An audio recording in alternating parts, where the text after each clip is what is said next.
Ladies and gentlemen, welcome to the future. My name is Zach Gardner, and about 3 months ago, I set off on a little bit of a journey. I wanted to find people that had very strong opinions, maybe for, maybe against generative AI. It's such a new facet, it's such a new tool that I wanted to make sure that I had as broad of a perspective as I could possibly get from people that are using this in various industries and healthcare, banking, finance, marketing, sales. I wanted to learn it all. And the great news is that there were many people when the call came out that would be very patient with me and be able to teach me things that maybe I hadn't thought about before. With me today is Brandon Lee, founder at Fist Bump. How's it going, Brandon? What's going on? Good, Zach. How are you? Hi, everybody. Thanks for having me. I am doing very well. So, before we begin, my ceremonial disclaimer: all views and opinions expressed in this program are the views and opinions of its participants and do not reflect their employers or their trade organizations they are associated with. And now that we've said that, so fun stuff. Maybe a good place to start for those of us that haven't had the pleasure of talking to you on many occasions. Kind of give me a little bit about your background. Like where do you come from? Where do you live? How many kids? Any grandkids? Yeah, you got some No grays. You might grandkids have yet. enough. No, Okay. no grandkids yet. But yeah, so we live in Atlanta. We've been here 9 years. I'm a born and raised just outside of LA guy. So I get cold here in the winter. But yeah, we've been here 9 years, married for we're over 25 years, and we have 5 kids. And they're my favorite people in the world. In fact, we were all just together yesterday. So, and they range in ages from 24 to 10. And Wow. everybody stops and like, combined, nope, they're all ours. We just took a little break here and there. Yeah, And that's so okay. yeah, that's us. Sometimes I wish I would have taken a break for a while. It just Yeah. depends upon the day. Depends upon It- how surly they are. yes. So I guess a good place to kind of piggyback off of that. You're in, if I understand it right, like sales. You're in connecting people. You're really in like solving problems. Like getting to know people better, Mhm. and kind of what we talked about. In the green room before this. Giving more so than you take. Can you Yeah. talk to me a little bit about how generative AI has changed your day to day in terms of Yeah. sales, marketing, prospecting, demand creation? Like how are you using it, and how are you seeing other people use it to just be more effective than you could Yeah. otherwise? Yeah, Zach, so Fist Bump, real quick, not going to deep dive, but we help C-suite and sales leaders and sales teams use LinkedIn to generate first conversations with prospects. I hate the term social selling. So if anyone's thinking like automations and pitch slaps and all that crap, that's not what we do at all. We help our customers create content. We do a lot of video with them. What I found is asking people to sit down and write is hard for them, which all makes sense with generative AI. And then asking them to comment, which I think is a huge opportunity with LinkedIn. If the goal is to create first conversations and not a demo, we can show up in LinkedIn very differently as a networker, as a relationship builder, to build rapport with people and ask for get to know you calls. That is a much better and faster way to create opportunities than sending the pitch slap messages and asking 1,000 people if they wanted a demo. So that's what we do. And so when we started looking at this generative AI, so much of what we do was how do we help individuals leverage this LinkedIn tool to create those first conversations? And it's all about what do they post and what do they comment? Very cool. Very cool. I think I really like that approach just as someone who gets things hawked to me quite frequently on We all, LinkedIn. I'll get someone that's like, hey, uh, I see you're a chief architect at a software consulting firm.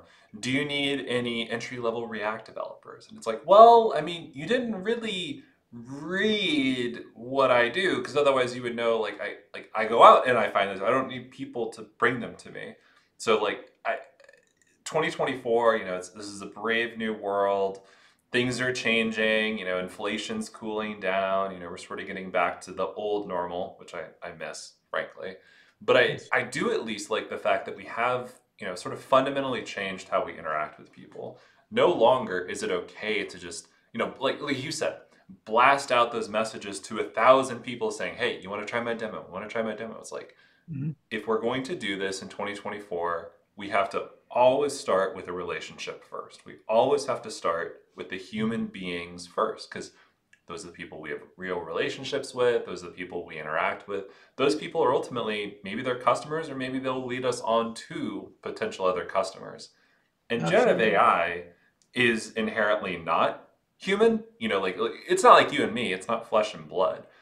Right. So it's easy, I think, for us to maybe forget at some point that it's it's a means to an end. It's a tool just like any of the other tools we have, and to help build relationships. So thank you very much Absolutely. for your part in using generative AI appropriately. Yeah, for sure. Yeah, it's look, if you said it, humanity's always going to win. At least that's the way I say it. You said something similar. Especially if it comes to sales, it comes to relationship building. We can't hide behind technology and hope that it works. I think we lived in, I'm going to call it this 10 plus year decade. So, and it's actually probably 2010 till now, where technology moved really quickly. If you look at um, the Martech 100 that started, and now is like the Martech 500,000, whatever. I think it's a little exaggeration, but there's like 9,000 Martech companies out there. Like this is what tech did. And so much of it gravitated to automation, and putting people is secondary to the system and the automation. Now that we've got through, as I have to say, we've grown up a little bit with the internet now, and we've gotten that a bit out of our system. We're coming back into relationship first. I spoke to a sales leader of a company a few weeks ago, and they did their data. They looked at their data and found that their SDRs, and for those that don't know an SDR, those are the ones that pound the phones and send out all the emails. They had a 97% close loss rate. 97%. Now, when money was cheap and they can just go raise more money and keep funding the business, that model was okay for them because they might spend $100 to make a dollar because SDRs just weren't very efficient.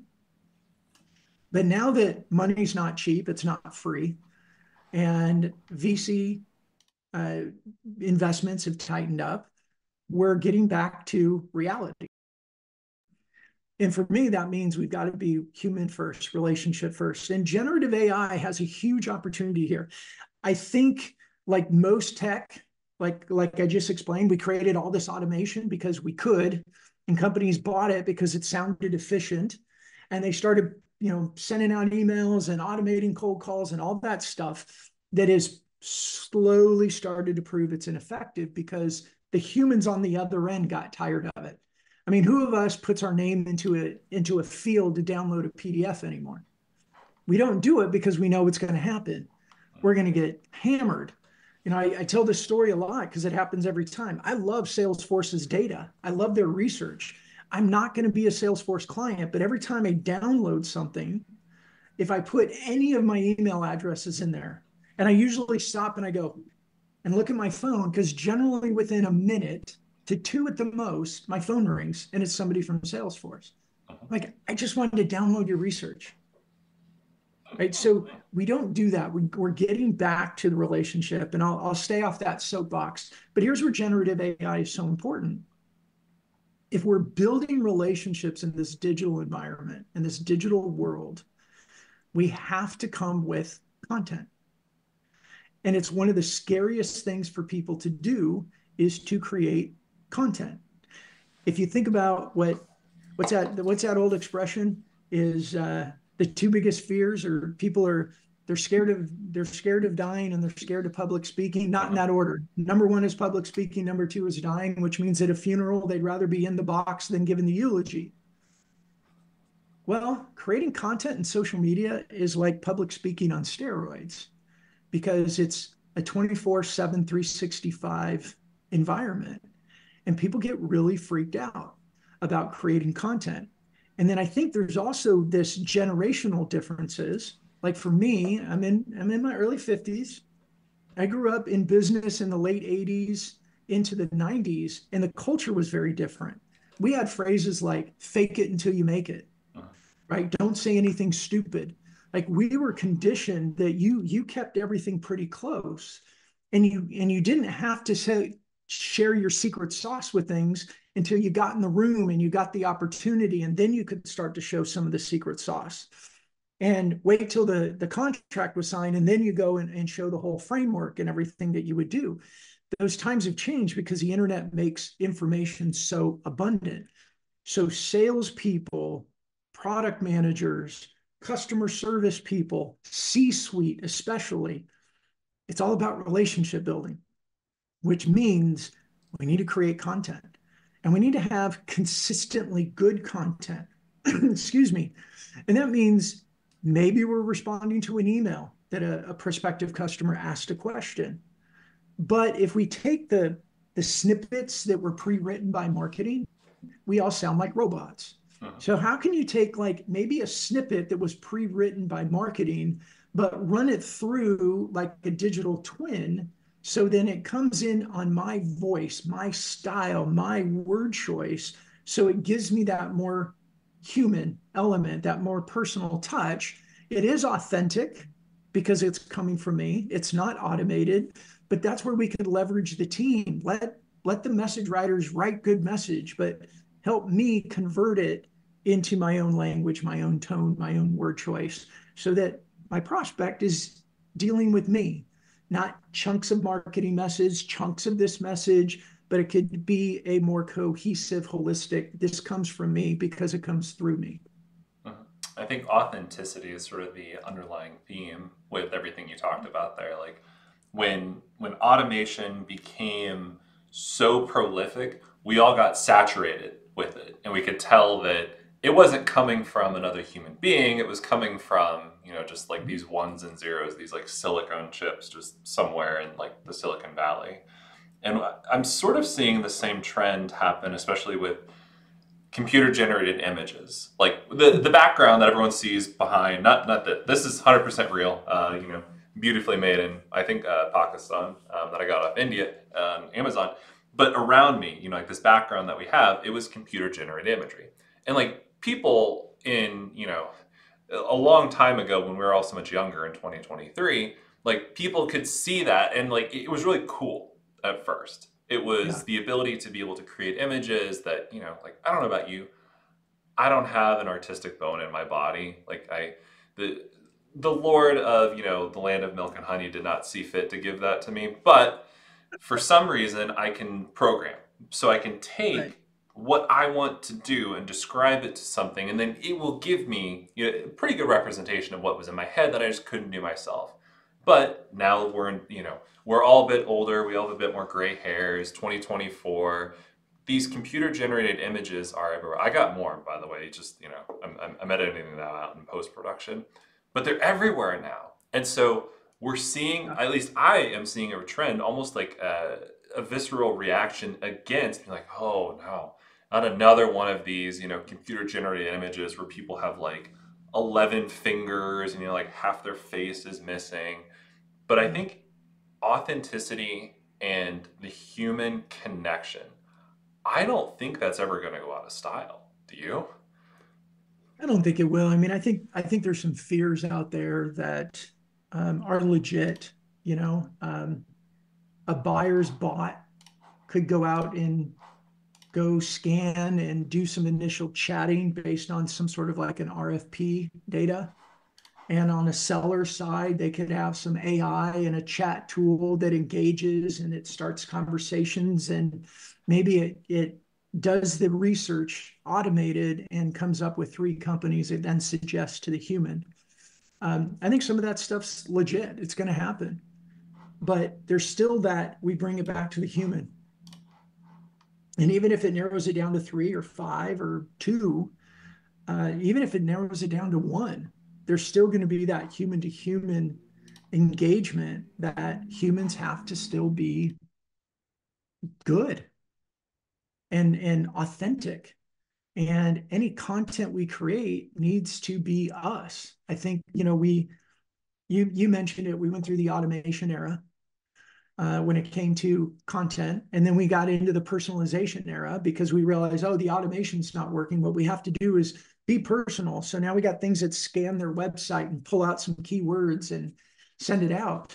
But to what you were saying earlier, I get emails and I get messages on LinkedIn that say, tell me how awesome their LinkedIn lead gen tool is and how Fist Bump could be doing this, that, and the other. And I'm sitting there thinking, you obviously did this with some sort of AI or automation because a human being never would have sent this to me Mhm. Mhm. because that's what we do. Like, why would you send that to me?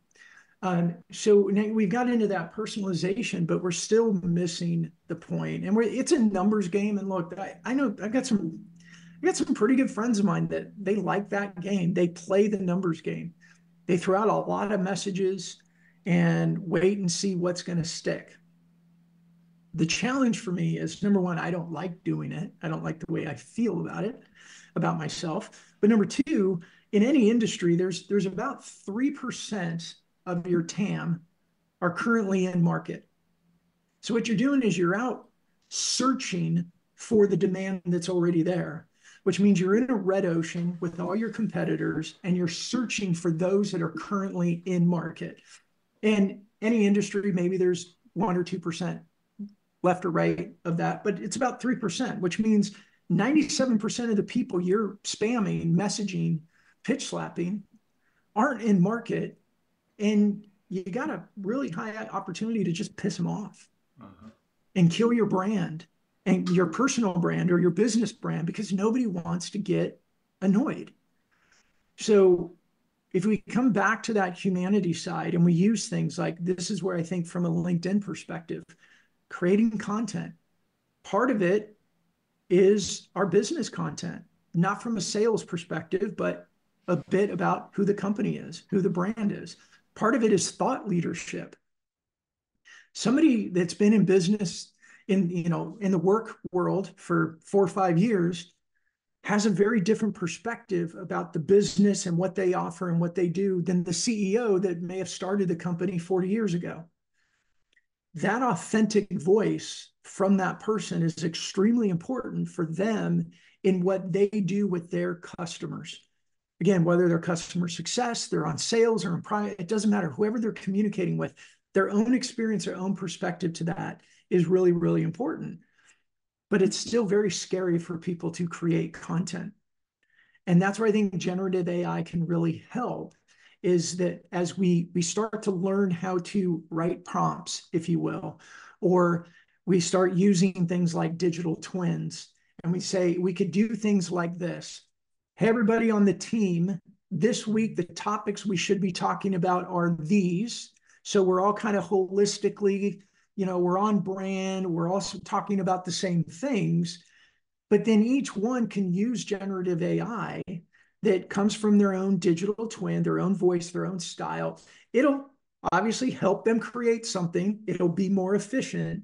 And then they can go through and edit and refine. But it gives people confidence too. Like posting content is really scary for a lot of people. But this way, it's number one, writing content is extremely difficult. And this way, we end up editing instead of writing from scratch. We never look at a blank canvas again. We can look at something and edit instead of create. And then because it was helped, the generative AI helped us. It gives more confidence. And with that kind of system, we can get more people in the team doing it. And there's that good peer pressure. Hey, we're all doing this. We're all going to do this together. And I think that's extremely important. And now if you can get 20, 30% of a company all creating and sharing content from their own perspective and encouraging each other and picking each other up when something doesn't work. And we go, oh my gosh, I thought that was such a good post and I didn't get any impressions and all that. We've got a much better opportunity to really make that difference for our company by helping our team members create content, share content, and be confident in that content a lot easier and more efficiently. Mhm. And I think you stand out, honestly, too, because you see all of your competitors, they just have these, templates where it's like, hello, insert first name here. And it is not customized to the person. It's not Yeah. in the tone of voice that a normal human being would use in conversation. And there's Right. really, it's about like building relationships. It's about connecting people. It's about linking people in a network together. It's part of the Right. name, LinkedIn. Right. Yeah. Former President Obama said that one of his favorite websites was Meetup, which like it's inherent in the name. You physically have to meet up. Like that is the Right. point of this Right. website. LinkedIn is very much the same. You can Yeah. stand out simply by being authentic, creating original content with the help of tools like what you were talking about, Mhm. and speaking in a voice where it's like you just want to be spoken to in that same way. Like it's not rocket science, people. Right. But I bet between the when we are airing, like when we are recording this, I bet you I've gotten two or three just spam in mail messages, and it's like I'm not going to pay attention to those. You Right. know? Yeah. And here's where I think generative AI can help as well is that I believe, and I've got a lot of data that supports this, that using LinkedIn to share our humanity, which means the bad word people use is, oh, personal content. Like, oh, LinkedIn's not Facebook. Okay, let's put that aside for a second because this kills that argument. If you go to lunch or dinner with a prospective customer or a group of prospective customers, how much of that conversation is business and what percent of that conversation is personal? Hmm. Depends upon the person. Some, it's 90-10, but probably in general, yeah, about 50-50. Right. Because we use that as an opportunity to start to decide, do I like this person? Do I trust this person? As we get to know each other. I talk a lot about looking at LinkedIn like a super conference, 24/7, 365 conference. What do we do at conferences? We walk around, we look at badges, excuse me, we look at names and businesses, maybe their role, and look at the people that we want to talk to. And then we walk up to them, we pull out a brochure, we stick it in their face, and we go, do you got 30 minutes for a demo? Right? We don't do that. That would be ridiculous. Mhm. But yet, that's exactly what people do on LinkedIn. So that personal content, because in face to face, we have that opportunity and we have topics, right? You're at a conference. You go, Zach, where did you fly in from? Or where I'm did from you come Kansas in City. from? You're in Kansas City. Oh, you had a storm. Did you have any flight delays? Probably, Right? especially if it was coming out of Denver. Exactly. So we have these things. Go, oh, is it easy to get here? Oh, Kansas City. You know what? There's a restaurant there I loved. I was there for business one time. Like we have all these topics that we can talk about that break the ice. And all the data shows we're making an assessment. Do we know? Do we like this person? Do we trust this person? And that's our initial motion. We're not selling because if we do, they won't like us, they won't trust us. Mhm. So in LinkedIn, sharing this personal content, now put a filter on. I'm not saying go full open Komodo and put all your, Brené Brown is going to encourage you to be vulnerable, but it doesn't mean tell all the dirty, gory details. And it doesn't mean if you say personal content, it doesn't mean it's going to be Facebook content. But it means is a big part of business growth and networking and meeting people and increasing your influence in relationships is self-disclosure. So how do we do that? In generative AI, especially when you have a twin, like a digital twin that helps you read this, what I love about digital twins is my digital twin's going to have a better memory than I have as I get older. And they're going to be able to connect experiences for me and make suggestions for me. They're going to be able to tell me, like, oh, this story would be good with what the point you're trying to make. Oh, I totally forgot about that story. And it's my story, but it's in my twin. So my twin can be smarter than I am and help me, therefore, be consistent and be smarter. But it can help tell, like, hey, here's the point that we all want to make. Tap into the personal stories. How about this story to make it work? Oh, that's good. And that's where some of our content can come out. Um, that personal expression of things like You know, I take pictures periodically when I'm out walking our dog. I don't go, hey, look at my dog. Isn't she cute? What I do is I'll say, hey, we were out for a walk today. This is one I did the other day. And it came to me. We were walking. The dog seemed really depressed. I don't know what was going on with her. So I sat and I got down with her and I pet her for a while and I gave her some loves. And then when I stood up, she had pep in her step and she was leading the walk. And I was like, as leaders, we got to remember this. Sometimes our team members are just having a bad day. And what they need for us is to just give them some love, give them some attention, pour into them a little bit, and we can brighten their day. And we could do this with people anywhere on our team. Just open a door and smile for somebody. Like it can make a huge difference. The picture with my dog got multiple people that commented that they also had King Charles Cavaliers. And we started talking about how what great dogs they are. Well, guess what? Somebody that did that was an ideal prospect of mine. And what did I do? I sent them a direct message. Said, "Oh, tell me about your dog." And they told me about their dog. And I said, "Would you like to get on a call? Let's get to know each other." And they're like, "Yeah, let's do that." And then we got on a call, right? And we can create opportunities that way. That has nothing to do with pitch slapping, but we have to show up in LinkedIn with content in order to do that. And anything that we can do with generative AI to help people do it faster, do it better, and have more confidence in it means that more people on our team will be doing it. And I don't think anybody out there would argue that if we had more people on our team that had these thriving, consistent LinkedIn presences that were building relationship and network and influence, that that's a bad thing. It's a great thing. I'll stop. I'm starting to get on my soapbox. I can feel I myself dig playing, it. I dig it. but I like to ask C-suite, and they're like, "Oh, we don't do LinkedIn. I don't see value of it." Okay, well, I get two things to say that. Number one is LinkedIn is the most influential business platform of the 21st century. Do you lead a 21st century company? Oh, you do. Then maybe you should be on it. Okay, little snarky, I get it. But here's the one a little less snarky of a question. How would you feel if you walked into the cocktail party the night before the biggest conference of your industry? And you have that cocktail party and you walk in the room and everybody's there. You look around and every name badge and it's everybody that you want your team to know. And when you look up, all the people are in these little groups and circles talking and they're laughing and enjoying each other. And you look up in the middle of all of those is your competitor. All the different people on their team are their competitors. And they all have these little groups that they're talking to and they're laughing with because they showed up already knowing them. They showed up with an existing relationship with them.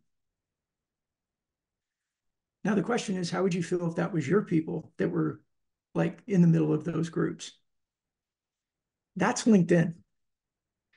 It's a 24/7, 365 networking event. It's a super conference.